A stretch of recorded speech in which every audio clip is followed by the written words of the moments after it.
What's up, everyone? Welcome back to the Screening Room podcast. I'm your host, Evan, joined as always by my co host, Mike. Hello, everybody. And today we're going to be reviewing this week's brand new film, Project Hail Mary, directed by Phil Lord and Chris Miller and starring Ryan Gosling, based on the book by Andy Weir. I believe I'm pronouncing that name right. This has been one of my most anticipated movies of the year. We talked about it briefly in our very first episode, where we ranked 2026 releases by our excitement level. You may have caught my 3 minute long video where I reviewed it, basically my out of the theater reaction on Monday when I got to go to an early IMAX screening. Um, that video was spoiler free, so if you have not seen the movie yet and you want my spoiler free thoughts, go check out that video because this podcast episode we're going to be going all into spoilers, so you have been warned. But with that all said, I'll pass over the microphone to you. What were your initial thoughts on the film? Well, initially, I was excited for this film, but I hadn't read the book before, so I had no idea what to expect from the movie. And my goodness, this was such a treat to go see in the theaters. I saw it on opening day. I took my sister and then my stepsister with me as well to go see the film.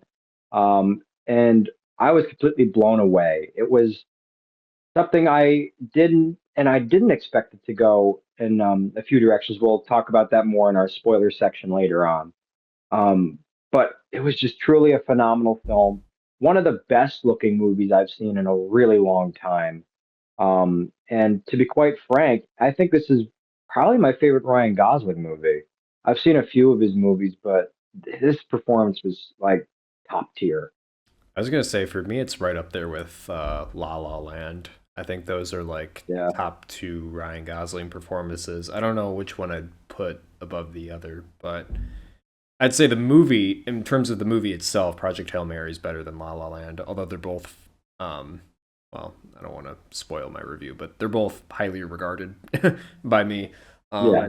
But yeah, no, I think one of, if not his best performances, in Project Hail Mary. I have, well, not read the book. I've listened to the audiobook. So that was why I was like extra excited. This YouTuber I follow, Hello Greedo, he's been hyping up this book since the early 2020s, like I think before the movie was even announced.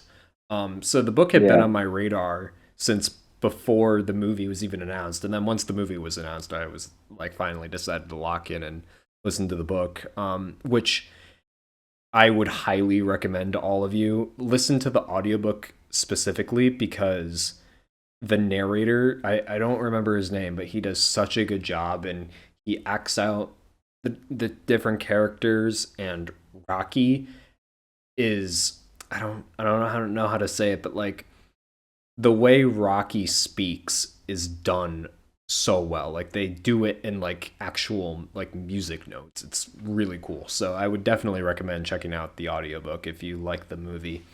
Um but yeah, no, like I kind of talked about before, this was one of my most anticipated movies of the year. Um my god, it Mine too. delivered. Yeah. Yeah. It absolutely did. Um And a fun no, keep fact too, going. just before I forget too, Ray Porter, who's the narrator of the audiobooks, Oh, was that's who it actually is. considered to play one of the voices for Rocky. Oh, okay. Yeah, I was gonna say, because didn't they end up going with the guy who was just puppeteering Rocky? I think that's what I heard. They did, yeah. They went out with James Ortiz, but Ray Porter was one of the first people considered for Rocky's voice in the movie. Having listened to both, I don't know. I think they both did such a phenomenal job, but I think going with the puppeteer makes a little more sense because what I heard in interviews with Ryan Gosling is that they would they would kind of rift between takes, and there was like just a natural kind of like chemistry built between them, because the puppeteer is like also obviously like it's kind of like a Frank Oz situation where he's Yeah, puppeteering and doing the voice, whereas I would assume the audiobook narrator wouldn't be actually puppeteering Rocky. Um, Yeah. so I feel like I like that decision, and I feel like he did a great job both as a puppeteer and as the voice. I think that's probably the right Oh, call. absolutely. I Um, feel like too that also makes not only like acting on set, but in the film, it makes the whole dynamic feel a little more personal too when you just allow it to be just two actors at the same time, really like allowing themselves to express themselves through their craft like this, without having to have like that extra voice put in there. It really makes the connection between the two characters both on set and then on screen seem a little bit more personal, and I think that really worked for the movie. well, yeah, and I think just the fact that they went, and we'll dive into a little bit of this more later, but the fact that they went with a practical puppet for Rocky instead of some CGI creation, I think really Yeah, helped because the task of having as he's described in a book, a like kind of rock spider like creature have chemistry with a human, and those two being really the only characters, at least in the space scenes. Um, yeah, like for that most of the movie, yeah, right. That's a tall order having like organic chemistry come between them. And I think using a puppet really I think that kind of made the movie. I think if they had gone with a yeah, CGI Rocky, it would have been a lot less it wouldn't have felt believable. right. Yeah. Yeah. Um so I'm really Plus, it glad they helps too went with that route. yeah. Plus, I feel like, and this is the case with any type of puppeteering. You mentioned Frank Oz, who's a great example of this. It kind of felt like very similar to like Empire Strikes Back with like the physical Yoda puppet. I felt like, if they did, like you said, like the CGI thing, like where they did like with the prequels, I Mm. felt like it wouldn't have seemed as genuine compared to like, Empire Strikes Back, where you can feel like you can see that it's a puppet and it feels like a real tangible creature, which I think adds to what you need for like an alien movie, especially like with an alien design like Rocky's. And it adds just like this level of realness to it that I think some CGI just isn't there, like quite there. Well, yeah, I mean, like in Empire Strikes Back, like you mentioned, like I mean, obviously CGI didn't exist in 1980, but hypothetically, if Empire Yeah, Strikes Back was made today, I mean, I feel Mark Hamill's chemistry with Yoda, but by extension Frank Oz, was a lot more believable than if it had been, again, made today, hypothetically, with some CGI creation and a voice put in post. I think you really just can't beat that chemistry, even if it is something as stupid as like, in Yoda's case, like some green hermit small alien, or yeah, in Rocky's case, a weird spider creation.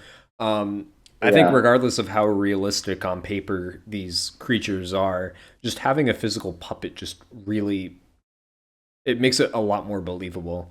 Which I know sounds yeah. weird, but like I don't know. I feel like it No, I just get it. you Yeah. can't beat it. Well, they also made us care about the puppet too, and it's an interesting design because most like of the iconic aliens that we usually see have some type of like unique facial feature, like with like the alien, like the xenomorph from the aliens, or like ET, or even that you could argue like the aliens from Independence Day have some like general face shape. But with Rocky, it was really hard to like it must like when it comes to like a unique design, um the fact we didn't get like a standard you know face for this creature really kind of adds to it like the more alien elements, but also subverts expectations for what the audience is expecting for this, and I think that worked really well for the film. Well, I like it. I mean, even from the book's perspective, I like the fact that, like you said, it's different because not all life. I mean, the universe is infinite, right? And not all Yeah, life out there is gonna have like distinct facial features or the same facial features that we have at all. And Rocky, he yeah, uses, and this isn't really a spoiler. He uses echolocation instead of or at least something similar to echolocation. He doesn't have eyes, and his mouth is like a weird, yeah, like almost like a rectum, like it's weird. yeah, But So like my point is he doesn't have facial features, but that make I feel like Yeah, not all life out there is going to have that. So I think it's kind of like a cool exactly.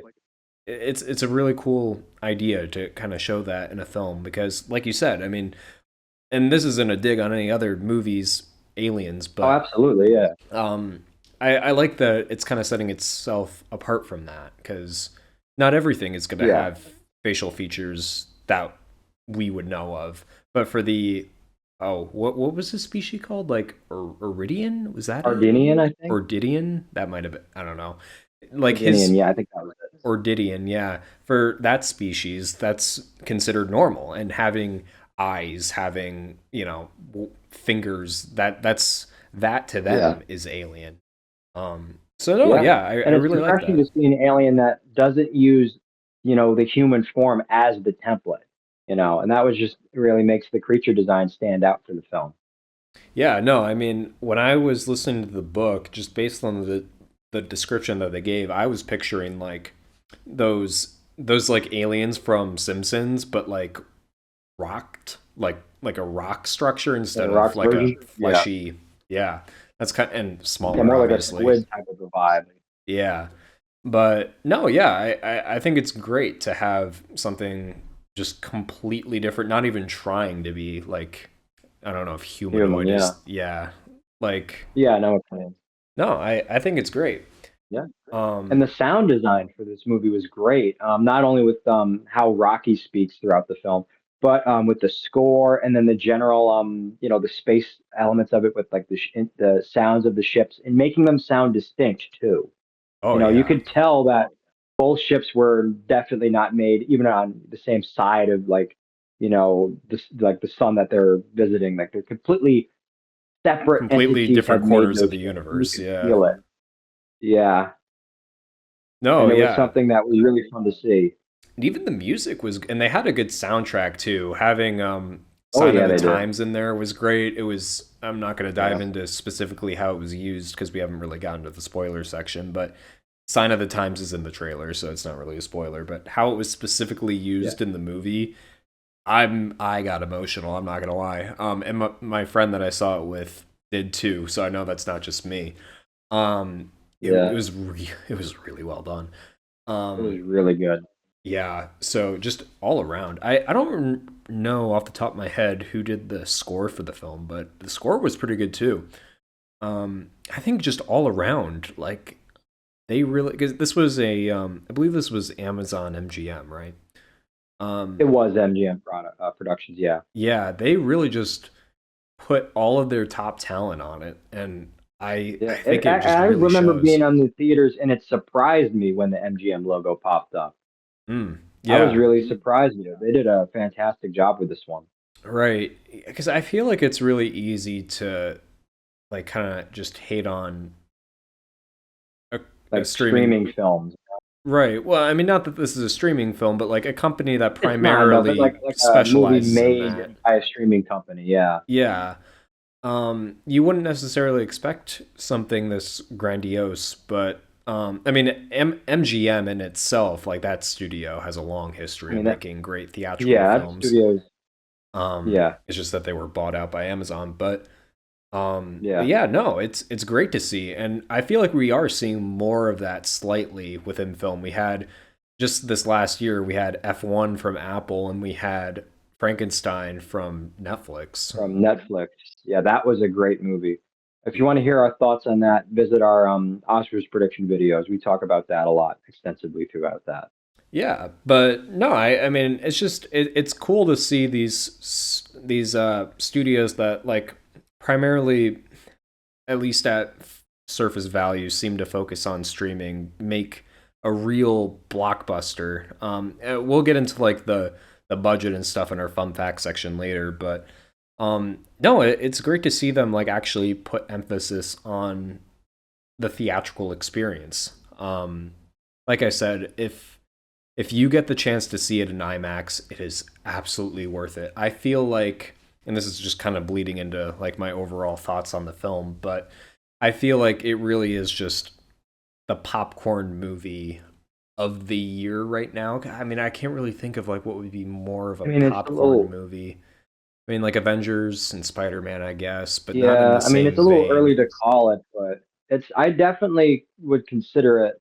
I mean, at its core, it is a blockbuster movie. It's a movie where you can bring, your friends and family to go watch it, I was, and I highly recommend it. I was gonna say, like, I think it is PG-13, but I don't. I feel like about anyone could watch this. I don't think there's really Yeah, anything like quote unquote bad in it.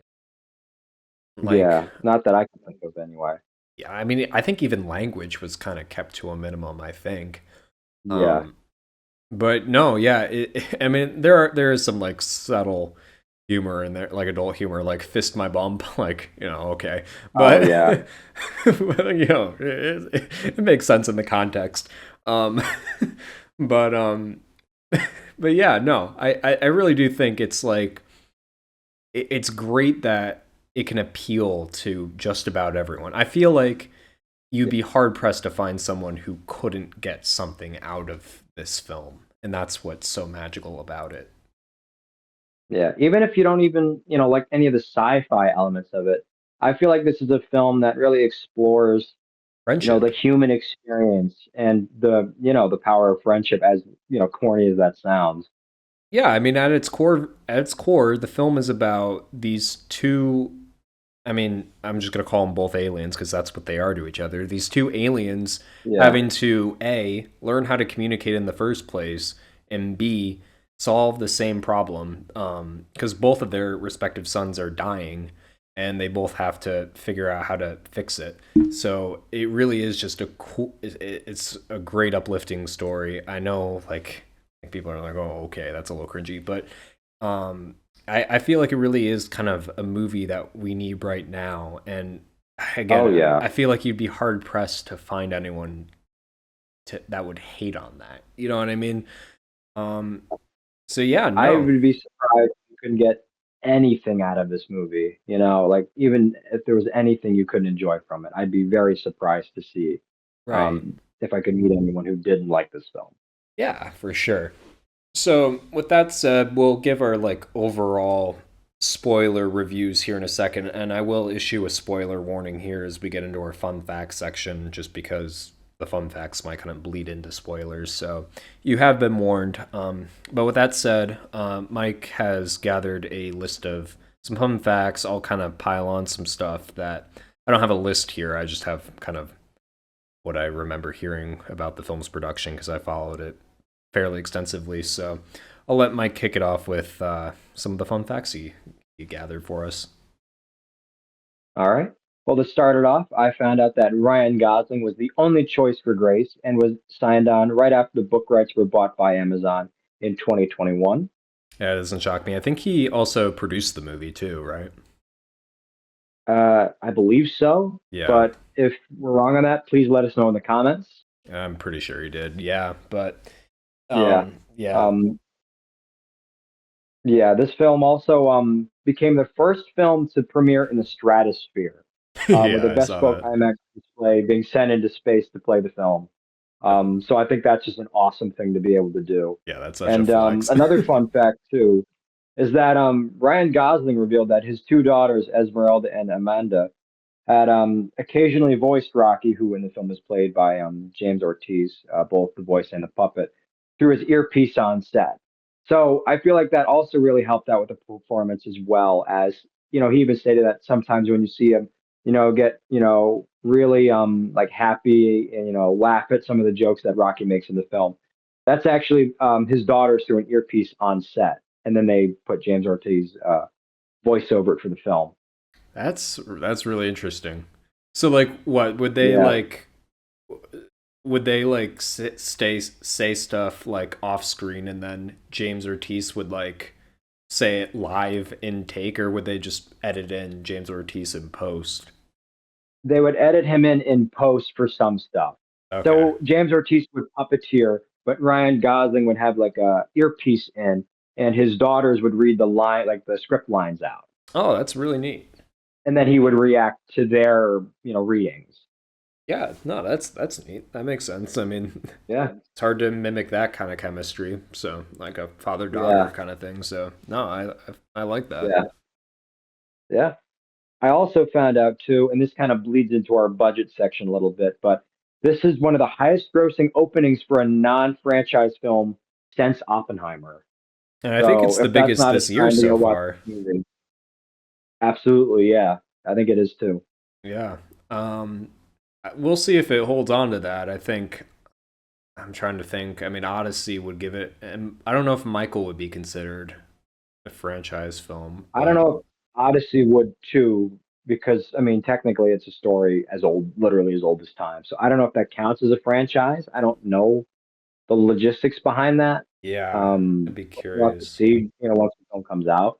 Either way, though, that's big for this movie, and I mean, I can't. It's Yeah. hard to think of a movie more deserving than that. I mean, I literally said in my Letterbox review, I think it's my favorite new release movie since Oppenheimer. It's genuinely that good. It's it really is. Did you have any more fun facts, or?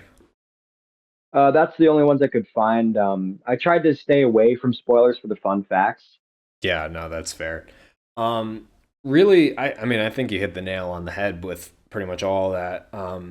My main thing was I just, as kind of an AV nerd, I really liked how they shot it digitally. I believe on Arri Alexa cameras, but they were digitally certified IMAX cameras. And then the cinematographer Greg Fraser, who we were I mean, he's in my opinion one of, if not the best cinematographers working right now. He's responsible for the Dune movies, Dune 1 and 2 anyway. He's not doing Dune 3. The Batman, Rogue One, a couple episodes of Mandalorian season 1. I mean, he's his filmography is just insane. Yeah, But one of the things he's known for is he'll shoot the film digitally, and then he'll transfer it to like anamorphic film. So I think for the Batman's case, that was 35 millimeter. I believe I could be wrong about that, but he did transfer it to some sort of film stock. And in Project Hail Mary's case, that was 70 millimeter IMAX, and then they rescan that into digital to give it the softness and grain structure of film, but with the convenience of shooting digitally. It can't replicate the quality of shooting a movie natively on 70 millimeter IMAX, so it won't have the same picture resolution as, say, any Christopher Nolan movie or Sinners or Nope or anything like that.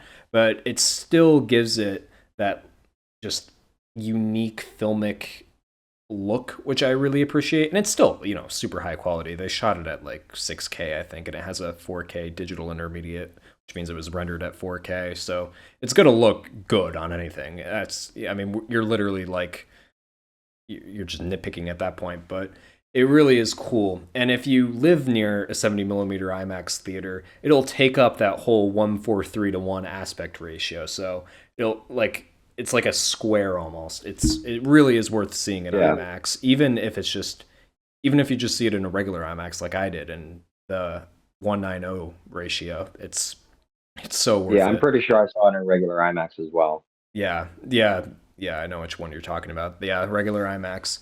Yeah, it's great.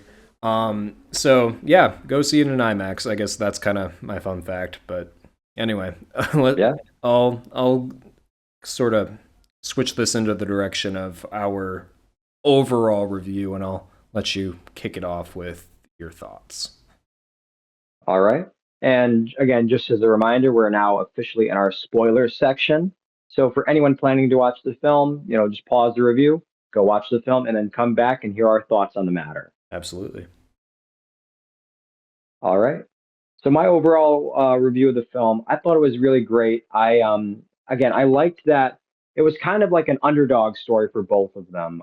The idea that we got to see, Grace's backstory as, this failed scientist who at this point was just, a teacher at a middle school, get brought into the to help, humanity, you know, save the world, from the sun dying, and then get basically conscripted and sent out into space to go solve this problem and be completely inept on working on how the ship, like, on working on how to like fly the ship or any of the other non-science related materials. And then throw in like, the problems of having to try to converse with something that isn't even human, which is Rocky in this case. And, that it even, dare I say, it kind of had like a found family dynamic. Because he seemed to like really enjoy his time with Rocky, throughout the film. And honestly, this is a movie that I never expected to say this. But this is a film that made me emotional over a pile of rocks. Yeah, I I never agree. expected to see that happen. Yep. And there was a couple. I'll just say there's a couple close calls throughout the film that It's spoiler. I You can was like, say it. gen- yeah, there was a couple fake out deaths for Rocky, and I was like genuinely concerned each time. And again, I just never expected that over like a movie kind of like this. And I actually liked the ending of the film too, where he goes back and lives with Rocky and the Arginians over there, and becomes a Earth teacher over there. I thought that was a fun way to end the film after Yeah, they both save their respective planets. right. And what I actually liked about the film compared to the book was that because obviously the book you can't translate everything. The audiobook I think is like 8, it's like 8 or 16 hours. I don't know why those two numbers stick out in my head, but I mean it's obviously longer than a 2.5 hour movie. Um, but the way the book ends, it ends with Grace on the planet, on Rocky's planet with like the Ardinians, and he's a teacher and all that. But we don't actually see Strauss's point of view. We don't see her like kind of receiving the probe with all the findings. All that the only reassurance we get that the Earth is saved is one of Rocky's like Ardinian got like engineers or something says something about how with their like solar telescope things that they measure the sun, like the Earth's sun getting brighter, which would imply that they solved the astrophage problem. Um, so I did kind of like the fact that the movie actually showed that, and I also liked how the Yeah, movie had Ryan Gosling like making these like vlogs, which obviously they made as like a more natural way for him to talk because there'd otherwise be no real reason for him to be talking on his own. So, but yeah, I liked that. I thought that was like a good way to do it because in the book it's just his inner thoughts, just his thoughts. Yeah, right. sure beats beach bubbles though. Yeah, that's true. Yeah. This is not a Spider Verse movie, although ironically, it's directed by the producers of the Spider Verse movies. Um, Yeah. but yeah, no, I mean, did you have any more thoughts before I completely cut you off? No, that was about it. Again, this is just a really phenomenal film, and I also liked that like I said, I like that we got to see the flashbacks of some preview of his character throughout the film. That it wasn't just a strictly linear story. That we got to find out throughout the film, sometimes with Grace about his backstory as he was having some slight memory problems once he woke up at the beginning of the film. Yeah. No, that was my favorite, and it's structured exactly like that in the book. It's kind of you like the flashbacks to his time on Earth were used as him regaining his memories slowly from the anesthesia. Is that what it's called? Whatever he was Yeah, like, anesthesia. yeah, whatever he was put on. Um, I think that's like the perfect way to structure it. And I really liked, again, from an AV perspective, I like how the Earth scenes were shot widescreen at 239 by 1, and then the space scenes got the full IMAX frame. I thought that was really cool. And what I Yeah, really liked was when he's first recalling a memory, just for the first few seconds, he like Greg Fraser. I don't know if this would be a Greg Fraser thing or an editor thing or both, but whoever decided to do this, props to them. But they like overlaid the IMAX footage of like present day space and the past footage of widescreen Earth. on top of each other just for a few seconds while he's initially remembering the memory. And they turn the opacity down slightly so that you get these like almost light flares in the expanded IMAX area instead of just like a full clear picture. I don't know if I'm doing a good job describing that, but if you've seen it in IMAX, to everyone listening, you'll know what I'm talking about. But I've never even heard of that being done before, and I thought that was just genius. I really like that. Um, anyway, last call for thoughts before I give my review. Well, don't give your star opinion yet. We'll do that at the end. But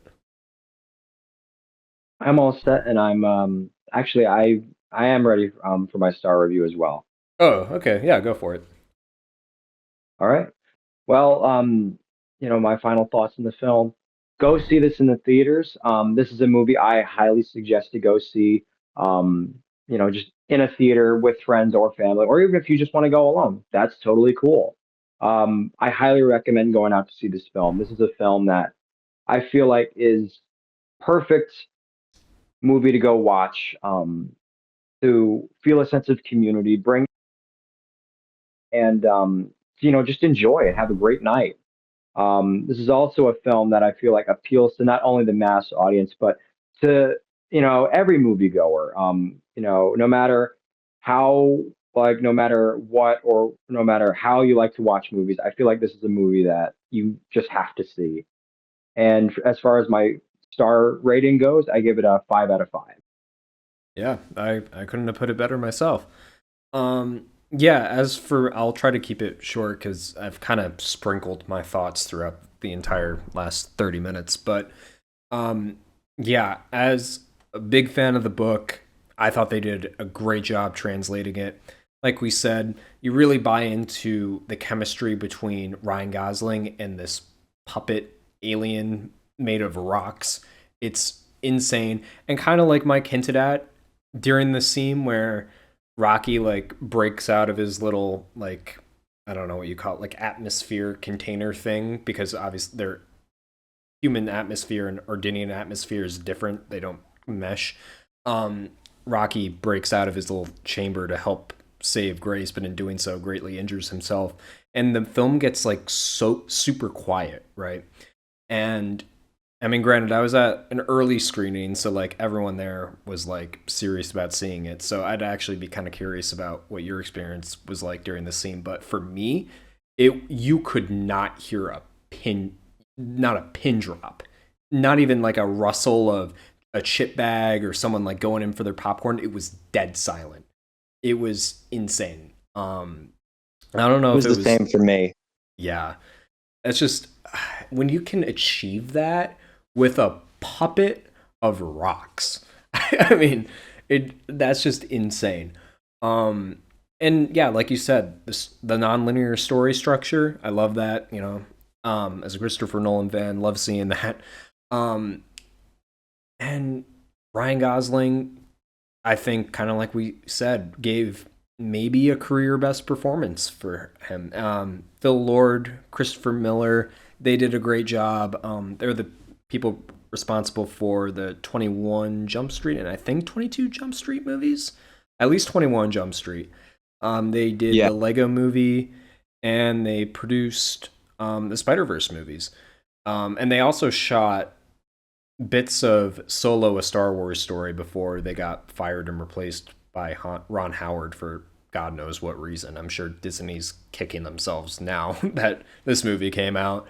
Um, but yeah, and Greg Fraser. I mean, I've been gushing over his cinematography throughout this thing. I mean, he did just such a great job. All in all, I mean, it's so good. It's so faithful to the books. And I love, like we said, the underdog story of Ryan Gosling's character, Dr. Grace. He and I find it funny that the the Hail Mary was sent up with three astronauts. There was an engineer, a pilot, and a scientist. Ryan Gosling, Dr. Grace being the scientist. And of course, the only person who survives the trip is Ryan Gosling, the scientist, so he's not qualified to maneuver the ship or build anything. He just knows how to work like the science stuff. Because in the book, it wasn't really. I don't remember if it was really mentioned in the movie, but the reason that Ryan Gosling got chosen after their original scientist blew up in a failed like rocket test thing.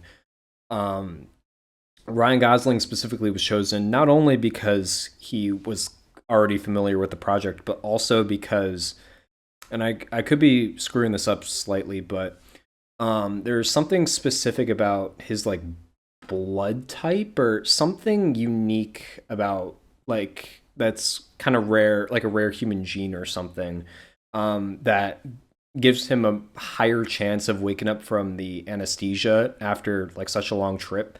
I believe that's what it was. I could be wrong about that, but like I do remember that there was something unique about him that the other two, the pilot and the engineer, had in common. Some weird gene thing, and that's, and even then, it's still not a guarantee that you're going to wake up. That's why he was the only one up. But I feel, and what he was reluctant to even become a member of Project Hail Mary after that original scientist died. And in the book, it's like, I mean, it was emotional, and they did such a good job translating that, because I knew going into this movie, if Ryan Gosling could pull off that specific scene, that confrontation with Strauss, where she forces him to, like, literally drugs him and forces him to go on the mission, I knew if he could nail that performance, the movie would be sold for me.